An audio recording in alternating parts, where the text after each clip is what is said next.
सज्जो होई लेकिन सज्जो का कोई भरोसा नहीं है। हाँ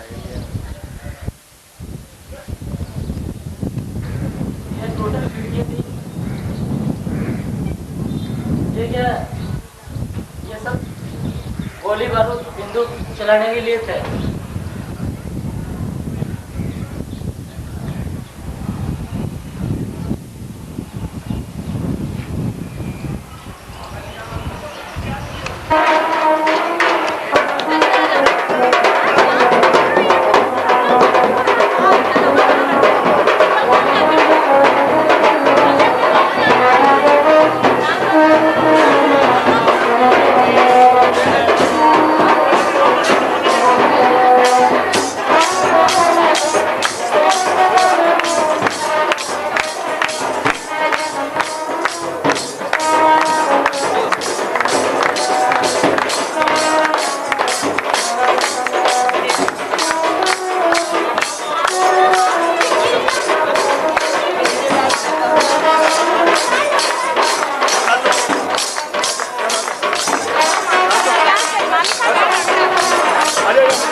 हाँ बिल्कुल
राजाधिराज सद्गुरुनाथ महाराज की जय। आद शक्ति जगदम्बे मां इंदिरा भवानी की जय। बोल खाकी जी महाराज की जय।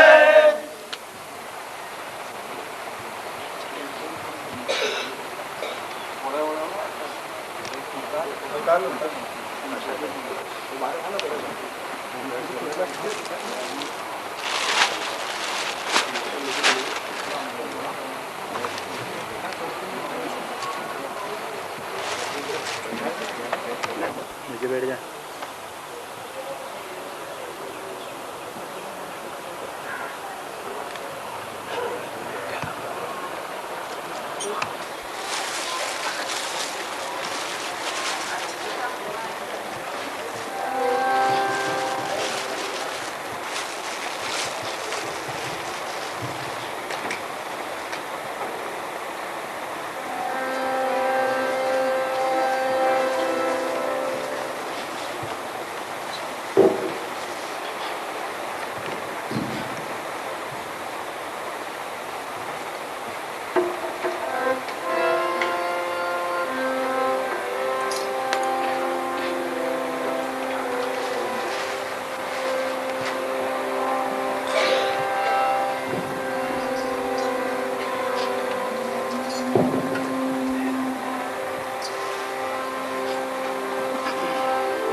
गुरुर्ब्रह्मा गुरुर्विष्णु गुरुदेवो महेश्वर गुरुः साक्षात् परब्रह्म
सत सतगुरु मिलो निर्भय भया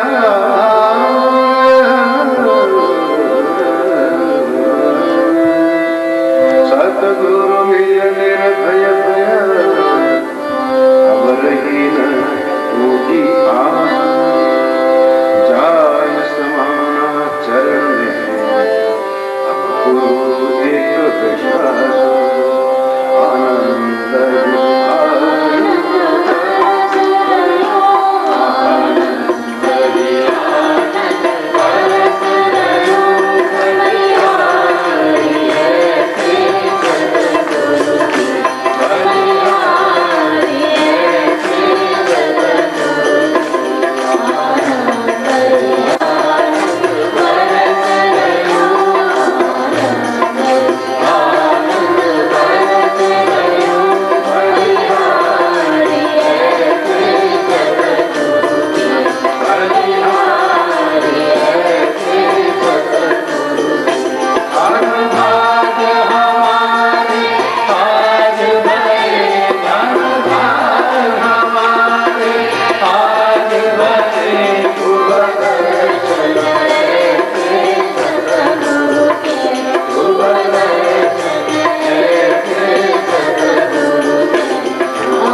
बलिहारी जाऊं बलिहारी जाऊं आज रो दिवस सखी जाऊं बलिहारी आज रो दिवस सखी जाऊं बलिहारी आज रो दिवस सखी जाऊं बलिहारी मन कर राम जी प्यारा मन कर राम जी प्यारा आज रो दिवस सखी जाऊं बलिहारी आज रो दिवस सखी जाऊं बलिहारी मन कर राम जी प्यारा मन कर राम जी आकाश शोध भवन भय पावना आकाश शोध भवन भय पावना आकाश शोध भवन भय पावना हरि हरि गुण गावना हरि हरि गुण गावना आज रो दिवस सखी जाऊं बलिहारी आज रो दिवस सखी जाऊं बलिहारी मन कर राम जी प्यारा मन कर राम जी प्यारा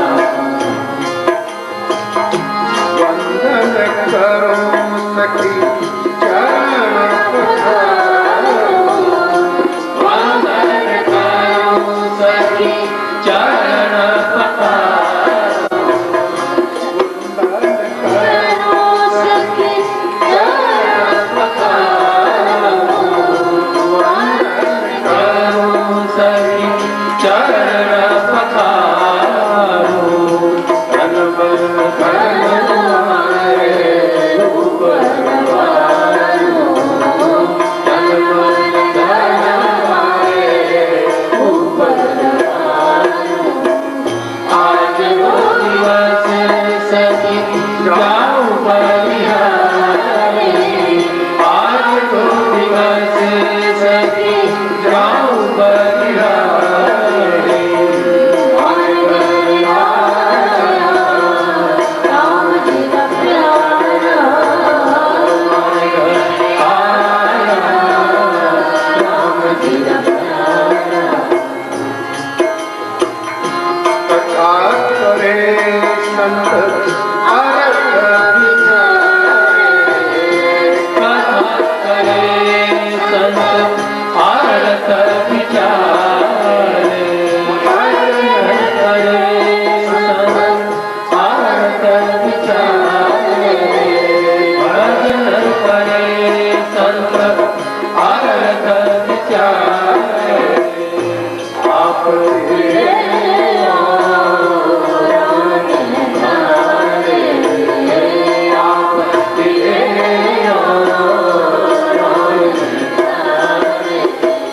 आज रो दिवस सखी जाऊं बलिहारी आज रो दिवस सखी जाऊं बलिहारी मन कर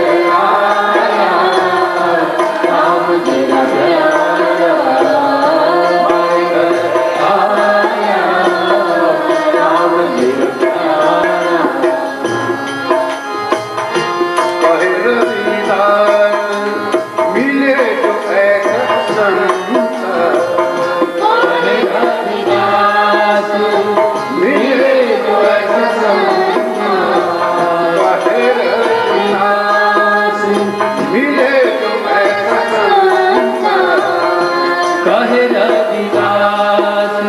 मिले जो ऐसा सन्मुखा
संत महात्माओं की जय।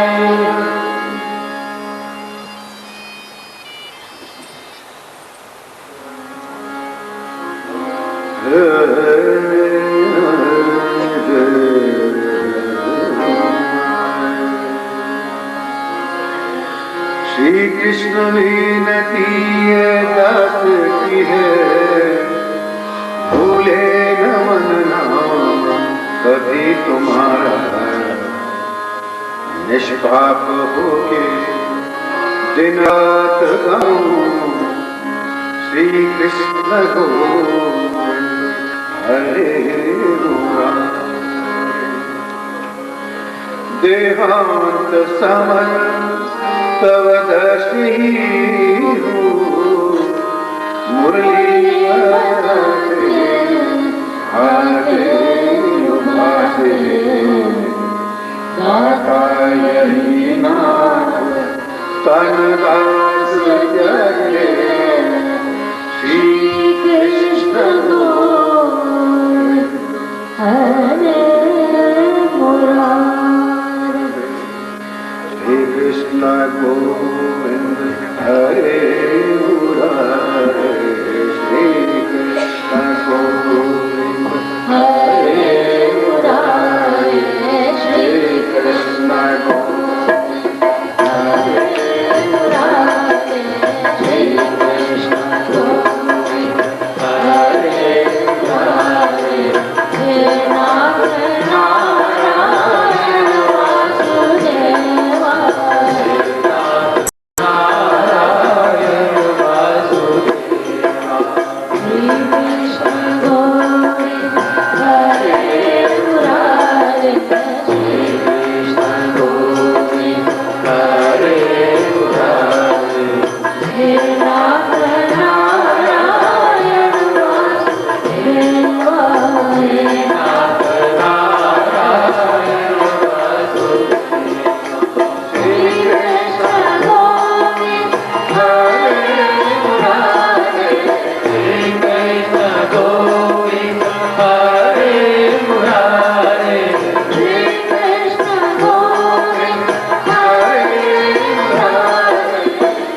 श्रीमद् भागवत महापुराण वैसे तो जितना ही हरि अनंत है उतनी ही उसकी कथा भी अनंत है। हरि अनंत, हरि कथा अनंता, कोई पार इसका पा नहीं प्रयास। जन्म जन्मांतर से आदि आदि युगों से इस कथा का श्रवण पाठ किया जा रहा है। जितना जिसके भाग्य में है, जितना जैसा है, एक कण भी, एक बूंद भी इस रस की अगर जीवन में उतर जाए तो जीवन का सारा विष समाप्त हो जाए। अमृत की एक बूंद अगर जीवन में उतर जाए तो जीवन अमर हो जाता है, ऐसा संत महात्मा कहते हैं। भागवत में लिखा है, संत महात्माओं का भी यही कथन है, जन्म जन्मांतर के जब पुण्य उदय होते हैं, जब इस कथा का आयोजन कहीं पर होता है, भगवान का एक नाम भी अगर कोई जन्म में ले ले, संत महात्मा तो यहां तक कह दिया कि सपने हूं बरड़ाए के, सपने में भी अगर वैसे बौखला करके भी जा मुख लिख से राम, जिसके मुख से राम निकल जाए सपने में भी, तो वाह के पग की पकड़ की उनके जूता है उनके, और मेरे तन को चाम, उनके मेरे तन का चाम से जूता पहना बूट तो भी कम है, अगर सपने में भी एक बार राम नाम मुख से निकल गया। इतनी महिमा है। ये तो श्रीमद् भागवत महापुराण भगवान का प्रकट स्वरूप है। बड़े जन्मांतर के, पता नहीं कौन सा पुण्य उदय हुआ, मैं नहीं जानता, और ये तो निश्चित है कि यहाँ इस स्थान पर श्रीमद् भागवत महापुराण का आयोजन होना कोई भगवान की अति अति अति विशेष कृपा के अंतर्गत ही हुआ है। अन्यथा इस स्थान से मेरा संबंध पिछले 30 सालों से है, और इन परिवार से संबंध मेरा संबंध मेरा ही संबंध है। इसी परिवार से, इन्हीं परिवारों से 28-30 सालों से है, और ऐसा संकल्प कभी किसी पर हुआ ही नहीं।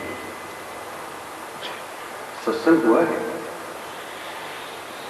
सत्संग की एक रूपरेखा भूमिका तो बनी, पर सत्संग प्रारंभ नहीं हुआ। सत्संग अगर शुरू हो जाएगी, उनमें प्रारंभ हो जाए, तो उसका प्रमाण यह है कि जीवन की दिशा में परिवर्तन आता है, सोचने में परिवर्तन आता है, कर्म में परिवर्तन आता है।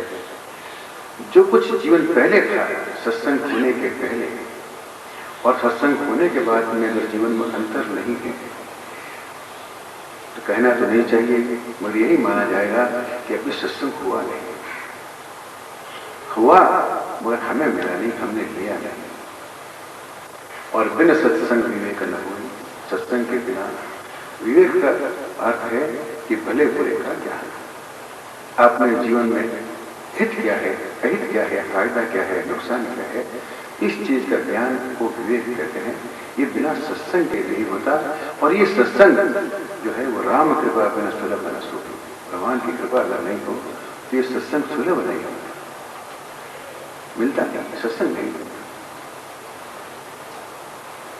कौन से जन्म का पुण्य उदय हुआ, और मैं जो जिनके हृदय में भगवान संकल्प के रूप में आकर के विराज है, भागवत में लिखा है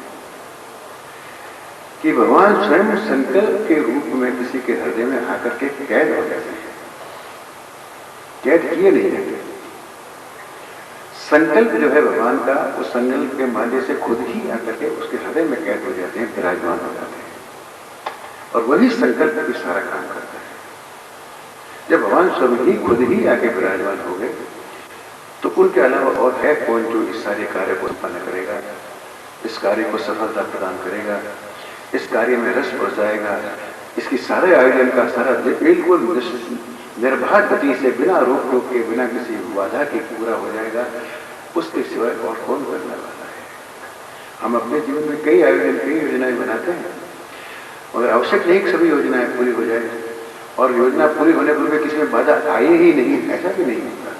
बल्कि क्योंकि भगवान का संकल्प है, एक से एक, आगे से आगे सब योजनाएं अपने आप सिद्ध होती जाती है, कोई बाधा आती नहीं। बाधा नहीं, जो लोग आज तक बाधक बने वो इसमें सहयोगी बनने लग जाते हैं, उनका सहयोग मिलना शुरू हो जाता है अपने आप। ये उनकी कृपा, उन्हीं का स्वरूप, वही बुलाते हैं। बड़े जन्म जन्मांतर के मैं तो धन्य, जीवन धन्य है उनका, और मैं नतमस्तक हूं उस हृदय को जिसने आकर के भगवान स्वयं विराजमान होकर के उन्होंने कहा कि मेरी कथा सुनने के लिए तुम आओ। हम यहां आए नहीं, बुलाए गए। जिन प्यारों पर ये जग वालों वो खास इनायत सतगुरु की, खास इनायत, विशेष कृपा हो, ये उन्हीं को संदेश आता है और वो ही बुलाए जाते हैं, हर कोई नहीं आ सकता। संदेशा का मतलब निमंत्रण पत्र है, सूचना भी संदेशा है। मन में प्रेरणा होगी, अरे भगवत हो रही, चाहे सूचना भी नहीं है, कहीं दूर से सुनते हैं, भगवत हो रही है, चलो तुम्हें चलना चाहिए, ये भी संदेशा ही है। संकेत, मन में इच्छा हो गई, ये संदेशा ही है। बिना उसकी कृपा के ये ऐसी इच्छा भी नहीं होती। विशेष आयोजन है, विशेष अवसर है, और विशेष कृपा के अंतर्गत भगवान की बहुत बड़ी भारी कृपा हो गई। इस भवन में, इस गढ़ में क्या कहें, पता नहीं कितने जन्मों से, आदि अनादि काल से यहाँ लोग तो रहते ही रहे हैं, बड़े बड़े राजा लोग भी रहे हैं, रहे भी हैं और चले भी गए। पता नहीं कौन आत्मा यहाँ किस रूप में विराज रही होगी, और भगवान की दया किस पर किस तरह से हुई होगी कि चलो मेरी कथा सुनाकर के कहीं इधर उधर भटक रही आत्मा भी है तो उनका कल्याण हो जाएगा। मैं स्वयं ही चलता हूं उनके बीच में, वैसे तो मुझे कोई बुलाएगा नहीं, संकल्प मैं ही दूंगा। किसी हृदय में जाकर बैठ के एक विचार दे दूंगा, बेटा तुम भागवत करो। ये इच्छा नारायण सिंह जी की, श्रीमती जी प्रभु और नारायण सिंह जी के जीवन में, इनके मन में, हृदय में हुआ। मैं इनको साधुवाद देता हूं, धन्यवाद है, भगवान की कृपा है। और एक आदमी को माध्यम बना के इतने लोगों को आनंद की वर्षा के लिए हमें एक अवसर भगवान ने दे दिया। इससे बड़ी कृपा होगी क्या जीवन में, इससे बड़ी क्या कृपा होगी, क्या उपलब्धि होगी। और नहीं समझ में आता है तो हम समझ सकते हैं, इसी क्षण समझ सकते हैं कि ये कितनी गहरी कृपा है। हम अगर अपने मन में सोचे कि अभी इन क्षणों के पहले जो हमारा जीवन था, जिस तरह में हमारी मनोवृत्तियां थी, अभी घर से निकलने तक जैसा हमारा मन था और अभी इसमें जैसा मन है, इसमें कोई फर्क है कि नहीं, अंतर है कि नहीं? अगर है तो समझ लेना चाहिए कि विशेष कृपा तो है, जब भी फर्क हो। ये अंतर क्यों है? ये आधे घंटे पर पहले ऐसा मन क्यों नहीं था, और अभी एक मन 1 घंटे पर बाद में ऐसा क्यों हो गया? क्योंकि भगवान स्वयं विराजमान हो गए भागवत महापुराण के रूप में। ये खुद उनका प्रकट स्वरूप है। भगवान ने हमको बुलाया है, क्यों? अपना परिचय देने के लिए। परिचय 2 प्रकार से मिलता है। किसी के बारे में कहा जाए तो भी परिचय मिल जाता है। भगवान के बारे में कथा में कहा गया तो शब्दों के माध्यम से ये परिचय है। और अगर शब्द नहीं दिया, किसी के शरीर में उसके स्वभाव से, आचरण से उसका परिचय मिलता है। अंदर वाला प्रकट करता है, उसके स्वभाव से, उसके व्यवहार से, उसके आचरण से, जो हम दिन रात उठते बैठते हैं, बोलते करते व्यवहार करते हैं, उससे भी हमारा अंदर वाला ही प्रकट होता है। चाहे ऊपर से कुछ भी कहे, चाहे कुछ भी कहे, वो कहते हैं वो हमारा प्राकट्य नहीं है, वो तो शब्दों का एक जाल है जिसमें हम अपने संसार की कुछ गतिविधियां संपन्न करना चाहते हैं, संसार के कुछ काम करना चाहते हैं। उस काम को पूरा करने में ये शब्दों के जाल के बिना काम चलता नहीं है। मगर जब शब्दों का जाल बिछा करके किसी को हम बीच में आते हैं, जो हमारे जाल में आकर इनके व्यवहार में आते हैं, तब हमारा अंदर वाला प्रकट होता है, जब हम अपने उनसे व्यवहार करने लगते हैं। तो ये भगवान अपना परिचय देने के लिए हमें बुलाया है, शब्दों के माध्यम से। इस पुस्तक क्या कहूँगा, महाग्रंथ भगवान का प्रकट स्वरूप ही है। अगर हम किन्हीं के बारे में चर्चा करेंगे, उसके जीवन के बारे में कुछ बातें कहेंगे, तो हमको ऐसा मालूम होगा कि शायद वो आदमी जैसे हमारे सामने ही खड़ा है, चाहे उसका चित्र नहीं दिखाई देता, शरीर नहीं दिखाई देता, मगर हमारे मन उसमें लगने से उसकी एक आकृति हमारे मन में बनती है, उसकी छवि बनती है। तो इससे भगवान की छवि बनती है। कथा में भगवान शरीर धारण करके जब पधारे पृथ्वी का भार उतारने के लिए, भगवान श्री कृष्णचंद्र जब शरीर धारण करके पधारे, उसके पहले वो आने वाले है कौन, उसकी छवि क्या है, उनके पहले की कथाएं सारे उनकी छवि को बताती है। वो कौन है, वो अपना परिचय देने के लिए कथा है। अब कथा का आयोजन भी हो गया भाई, हमको बुला भी लिया भगवान ने, और बड़ी भारी कृपा हुई कि हमको सूचना मिलती, हम लोग आ भी गए, आकर के बैठ भी गए। अब आमने सामने है, भगवान भी हमारे सामने है, हम भगवान के सामने हैं। वो आमने सामने जब है तो अब करना क्या है? अब हम आपने हमको बुलाया, हम आपके पास आए, अब बोलो क्या करना, क्यों बुलाया? प्रश्न तो ये है, भगवान ने हमको बुलाया, हम आए, मगर अब क्या करना है? तो भगवान के बारे में कुछ सुनना है, भगवान के बारे में कुछ सुनना है, मगर भगवान के बारे में सुनाने वाला अधिकारी कौन है? जो भगवान का बंदा है, उसी को हक है। जो भगवान से जुड़ गया, जिसका हृदय भगवान से जुड़ गया, जिनको भगवान जीवन में भगवान के सिवाय और कोई ज्यादा महत्वपूर्ण, ज्यादा अच्छा नहीं लगता जिनके जीवन में, जो भगवान जिनका हृदय को खींच लिया है भगवान ने अपने पास और उनका हृदय जुड़ गया है, वही तो भगवान को जानते हैं। जिसने भगवान से जुड़े नहीं, उसका परिचय जिसको मिला ही नहीं, वो उनका परिचय हमें कैसे देंगे भाई? तो जिन्होंने भगवान का परिचय पा लिया है, जिनको भगवान का परिचय मिल गया है, वही तो उनके बारे में हमें बता सकते हैं। अच्छा चलो, बताने वाला भी भगवान तो खुद ही आ गए, मैं बताता हूँ कथा। भगवान कहते हैं कथा के रूप में तो मैं खुद ही बताना आया हूं, पर तुम सुनो तो सही। तो सुनने वाला कौन है? सुनने वाला भी वो है जो यहां आया है और केवल भगवान की ही बात सुनने के लिए आया है, वो सुनने वाला है। तब ये ताना माना बैठेगा।